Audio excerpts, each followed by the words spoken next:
আসসালামু আলাইকুম এভরিওয়ান, আমি রাশিয়া থেকে রিদে বলতেছি। আমি একজন বাংলাদেশ স্টুডেন্ট, রাশিয়াতে পড়াশোনা করতে আসছি। অনেকে আমাকে ইনবক্স করতেছেন, ভাইয়া আমি রাশিয়াতে স্টুডেন্ট ভিসায় আসতে চাই, কেমনে কি করতে হবে। অনেকে আবার ইনবক্স করতেছেন, ভাই আমি ওয়ার্ক ভিসায় যেতে চাই, ভাই আপনি কি ওয়ার্ক ভিসায় ভিসা সম্পর্কে কিছু জানেন বা কাজ করেন নাকি। একটা কথা বলবো তাদেরকে, ভাই আমি হচ্ছে স্টুডেন্ট বিষয়ে আসছি। স্টুডেন্ট ভিসায় যদি কেউ আসতে চান তাহলে আমার সাথে যোগাযোগ করতে পারেন, আমি আপনাদের হেল্প করব। আর ওয়ার্ক ভিসার কথা বলতেছেন, ওয়ার্ক ভিসাটা তেমন জানি না।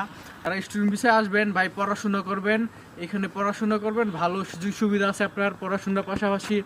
আপনার ওই পার্ট টাইম জব করতে পারবেন, আবার হচ্ছে পিআর পাবেন, এই দেশের নাগরিক হতে পারবেন।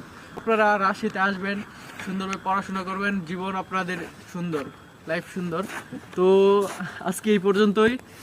সবাই আমার পেজটা লাইক করবেন, টিকটক আইডিতে ফলো করবেন। যে কোনো ইনফরমেশন জানার হলে আমাকে ইনবক্স করবেন, আমার ফেসবুক পেজে মেসেজ দিবেন। আজকের মতো এই পর্যন্তই। দাসুদানিয়া।